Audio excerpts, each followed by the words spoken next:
Вітаю ўсіх сябровак і сяброў у шматсерыйным праекце «Беларускі след». Мы тут гаворым пра нашых шматлікіх землякоў, якіх лёс параскідаў па ўсім свеце.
І роду Дастаеўскіх вам пераканаўча распавядзе наш эксперт і навуковая супрацоўніца Эліза Маневіч.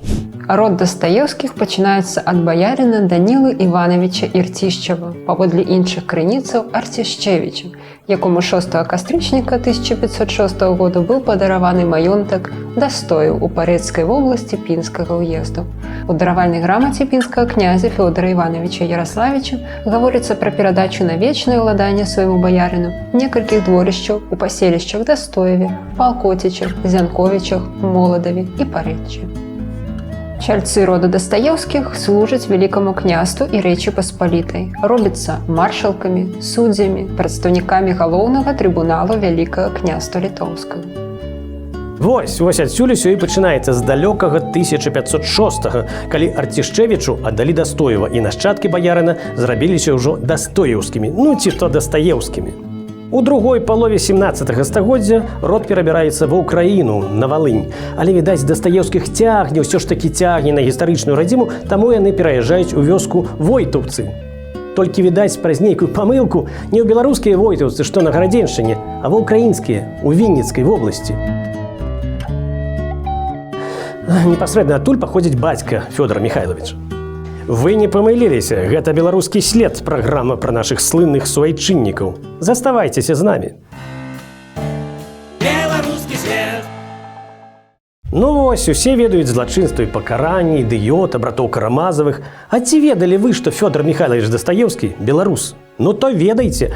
Безумоўна, беларус. Інакш адкуль юнацкае змагарства супраць несправядлівасці, адкуль чыста беларускае рызыканства, адкуль, урэшце рэшт, уласцівы беларусам глыбокі псіхалагічны аналіз. І калі раптам вы апынецеся ў Дастоеве ці Войтаўцах, ці то Санкт-Петербургу, каля мемарыяльнай шыльды вялікага пісьменніка, дык варта ціха, але годна прамовіць: «Жыве Беларусь!» І хтосьці, хто там будзе побач, абавязкова адкажа: «Жыве!»